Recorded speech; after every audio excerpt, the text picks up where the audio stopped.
Break के बाद एक बार फिर से आप सभी का बहुत स्वागत है। बढ़ेंगे खबरों की ओर, जहां आखिरी चरण में उत्तर प्रदेश की 13 सीटों पर वोटिंग है और मैदान में उत्तर प्रदेश की बात करें तो 144 उम्मीदवार है। आखिरी चरण के मतदान में सबसे हॉट सीट वाराणसी है। वाराणसी में अगर बात करें या उत्तर प्रदेश की सभी सीटों की बात करें तो आपको बताते चले उत्तर प्रदेश की 13 सीटों पर आज आखिरी चरण में मतदान हो रहे हैं। प्रधानमंत्री नरेंद्र मोदी के खिलाफ कुल 6 उम्मीदवार चुनावी मैदान में है। वाराणसी से कुल 19,65,000 से ज्यादा मतदाता है। वाराणसी में करीब 53,000 युवा मतदाता पहली बार वोटिंग करेंगे, यानी कि फर्स्ट टाइम वोटर्स हैं। और मतदान के लिए सुरक्षा के किए गए कड़े इंतजाम, सीआरपीएफ और पीएसी के जवान भी तैनात है। भीषण गर्मी को देखते हुए चिकित्सा अधिकारियों को अलर्ट किया गया। हमारे साथ हमारे सहयोगी अभिनेन्द्र प्रताप सिंह लाइव जुड़े हुए हैं और ज्यादा जानकारी लेंगे। अभिनेन्द्र, क्या कुछ अपडेट मिल पा रही है? और सबसे पहले वाराणसी का वोटिंग प्रतिशत जानेंगे तो वो क्या कुछ बना हुआ है, और इसके साथ ही अगर हम बात करें फर्स्ट टाइम वोटर्स की तो उनका क्या कुछ कहना है? जी जी बिल्कुल, देखिए जो है इसमें फर्स्ट पॉइंट जो वोटर है इससे काफी बढ़ चढ़ का हिस्सा ले रहे हैं। और बनारस की बात करें जो सबसे हॉट सीट मानी जा रही है, प्रधानमंत्री मोदी का संसदीय क्षेत्र है, यहाँ पे तीसरी बार चुनाव लड़ रहे हैं। तो कहीं ना कहीं यहाँ पे जो वोटर्स हैं या बढ़ चढ़ के हिस्सा ले रहे हैं। सुबह से ही लंबी कतारें हर बूथ पर देखा जा रहा है। इस तरह से हमारे साथ यहाँ कुछ वोटर्स है जो मतदान देकर आए हैं, इनसे भी बात करेंगे और यहाँ पूछेंगे सर किस मुद्दों पर आपने वोट दिया? हमने तो महंगाई के मुद्दों पे दिया, विकास के मुद्दों पे दिया। और न महंगाई है और विकास चरम सीमा है।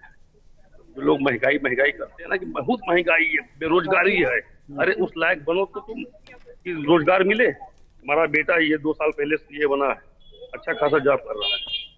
ठीक है, आप आइए। आप पहला वोटर हैं? नहीं, हम 3 साल से वोट दे रहे हैं। आपको क्या लगता है इस बार जो वोट पड़ रहा है किस मुद्दे पे पड़ रहा है? राष्ट्रहित के मुद्दे पे ज्यादा पड़ रहा है। लोकल मुद्दों को छोड़ के लोग राष्ट्रहित पे ज्यादा आ गए हैं, क्योंकि लोकसभा का चुनाव है, विधानसभा और लोकल निर्वाचन नहीं है। तो इसलिए लोगों ने ज्यादा फोकस किया है कि राष्ट्रहित में कौन ज्यादा पार्टी अच्छी करेगी, उस हिसाब से लोगों को इंटरेस्ट है। ठीक है ठीक है। महिलाएं बढ़ चढ़ के हिस्सा ले रही है। मैडम, आप किस तरह से आप देखती हैं? फर्स्ट टाइम वोटर हैं आप, तो आप फर्स्ट टाइम वोटर है, किस तरह देखती हैं? पहली बार वोट दे रहे हैं, किस मुद्दे पर दिया? मैंने राष्ट्रहित देख लिया। अभी जो अनएम्प्लॉयमेंट बढ़ा हुआ है उस पे अभी आशा है कि अगले 5 साल में एम्प्लॉयमेंट रेट। ठीक है, तो जया देखिए किस तरह से लोग जो फर्स्ट वोटर भी हैं वो महंगाई और बेरोजगारी, इन लोगों का अलग अलग सबका मुद्दा है, जिस तरह से वोट दे रहे हैं और यहाँ पे बढ़ चढ़ के हिस्सा ले रहे हैं। सुरक्षा के भी कड़े इंतजाम किए गए हैं, पानी की भी व्यवस्था की, जिस तरह से जगह पर किसी को किसी तरह की दिक्कत ना हो। जिस तरह से भीषण गर्मी यहाँ पर पड़ रही है उस तरह से लोग बढ़ चढ़ के यहाँ पे हिस्सा ले रहे हैं।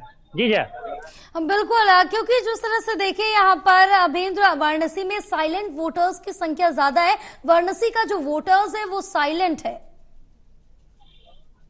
जी बिल्कुल, कहीं न कहीं देखिए वाराणसी वोटर भले साइलेंट है, लेकिन कहीं न कहीं जो मुद्दा होता है, मुद्दे से लोग जिस तरह से बता रहे हैं कि महंगाई, बेरोजगारी और विकास का मुद्दा है, तो कहीं न कहीं सबका अलग अलग मुद्दा होता है। वोटर साइलेंट जरूर होते हैं। अब ये तो सबसे बड़ी चीज है कि 4 तारीख को ही पता चलेगा कि वोटर का मूड किस तरफ जा रहा है। लेकिन यहाँ पे जिस तरह से 19,56,000 से ज्यादा मतदाता है बनारस में, और यहाँ पे महिलाएं भी काफी 9 लाख से ज्यादा महिलाएं हैं, वोटर्स हैं। तो महिलाएं जो सुबह से मैं देख रहा हूँ कि महिलाएं बढ़ चढ़ के हिस्सा ले रही है। घर का काम छोड़कर इस समय सुबह सुबह लाइन में लगती हुई देख रही हैं। जिस तरह से वाले कह रहे हैं कि पहले मतदान फिर घर का काम। जैसे कई महिलाओं से मैंने बात किया तो उन्होंने कहा कि भाई घर जाके काम भी करना है, घर का खाना भी बनाना है। तो अभी पहले वोट देने के आए थे और वोट देकर यहाँ से जाने के बाद वहाँ करेंगे। तो सुबह से ही लोग, महिलाएं भी और बुजुर्ग भी यहाँ पे लाइन में लगे हुए। बुजुर्ग भी यहाँ पे देख रहे हैं कि काफी व्हील चेयर पे कई बुजुर्ग यहाँ पे आकर मतदान कर रहे हैं। इतनी गर्मी होने के बावजूद भी लोग बढ़ चढ़ कर हिस्सा ले रहे हैं। जी जी बिल्कुल अभिनेन्द्र, तमाम जानकारी साझा करने के लिए बहुत शुक्रिया।